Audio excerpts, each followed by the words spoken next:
Bonjour Najat Vallaud-Belkacem. Bonjour. Merci d'être avec nous ce matin sur Europe 1. Cette chanson Lampedusa, c'était quoi l'idée? C'était de créer un buzz positif sur cette cause, un effet resto du cœur, un hymne, ou est-ce que c'était un hommage plus solennel aux morts du drame au large de Lampedusa auquel vous faites référence? Écoutez, c'était plus un hommage qu'un hymne, en effet. C'est-à-dire que moi, cette question des réfugiés, du sort qui est le leur et des raisons pour lesquelles ils ont choisi d'aller embarquer sur des bateaux de fortune et pour beaucoup d'y laisser la vie en mer Méditerranée, c'est quelque chose qui me touche, c'est plus que toucher, qui m'oppresse depuis bien longtemps. Et j'ai toujours considéré qu'il fallait de temps en temps remettre la lumière sur ce qu'était leur vie, les raisons de leur départ, l'atrocité de ce voyage, pour que ici, où on commente beaucoup le nombre de réfugiés, le nombre de migrants, qu'on se demande souvent si on doit vraiment les aider ou pas, eh bien, on se rende compte de ce dont on est en train de parler. Et je crois que c'est vrai que la musique, l'art, la culture, en fait, parfois, c'est plus pertinent, plus percutant qu'un discours politique pour parler de ces choses-là. Donc voilà, donc toute cette interrogation, je trouve qu'elle est assez peu présente dans le débat public, qui se contente de caricatures et d'exploitation.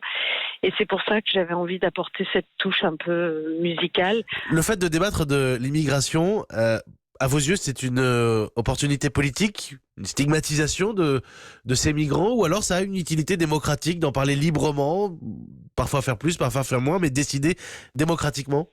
Non, mais moi, je ne suis pas choquée par l'idée qu'on puisse débattre du sujet, si tant est qu'on en débat dans de bonnes conditions, en donnant la parole notamment à ceux qui connaissent le sujet. Parce que, en fait, ce que je regrette aujourd'hui, c'est que souvent, ceux qui parlent de ce sujet, quand vous allumez votre télévision, les invités des plateaux télé, sont plutôt des polémiqueurs en chef, des polémistes en chef, que des experts du sujet. Mais il y en a des experts du sujet, les associations, les ONG qui s'occupent à longueur de temps de ce sujet, elles sont parfaitement bien placées pour vous expliquer quel est le problème de ces populations qui finissent par se réfugier ici.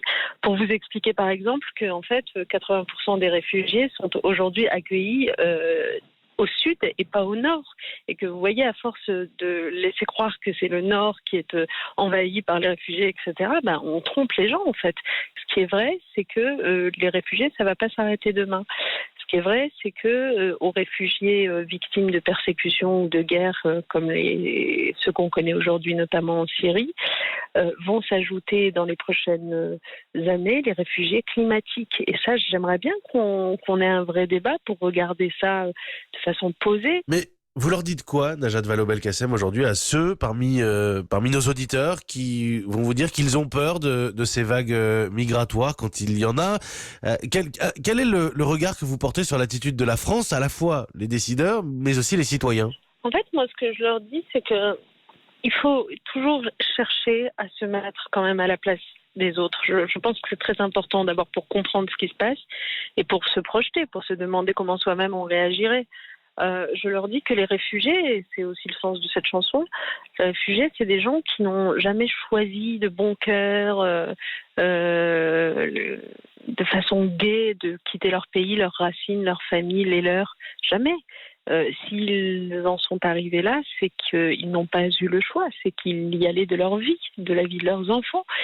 Il ne faut pas laisser certaines voix, encore une fois, qui exploitent le malheur des autres, venir chercher à réduire, à rétrécir, à grignoter les quelques possibilités qu'on avait jusqu'à présent. Donc moi, je suis fière de ce pays, j'aimerais qu'on continue d'en être fiers. Merci Najat Vallaud-Belkacem. Merci à vous. Lampedusa, pour un visa. Lampedusa, si loin là-bas. Merci encore à vous, Najat Vallaud-Belkacem. Je vais quand même citer Sarah Kadour qui chante cette chanson Lampedusa que vous retrouvez aisément, plus de 65 000 vues maintenant sur YouTube. Sarah Kadour et Adrien Graff qui est musicien qui joue avec elle. Merci Najat Vallaud-Belkacem.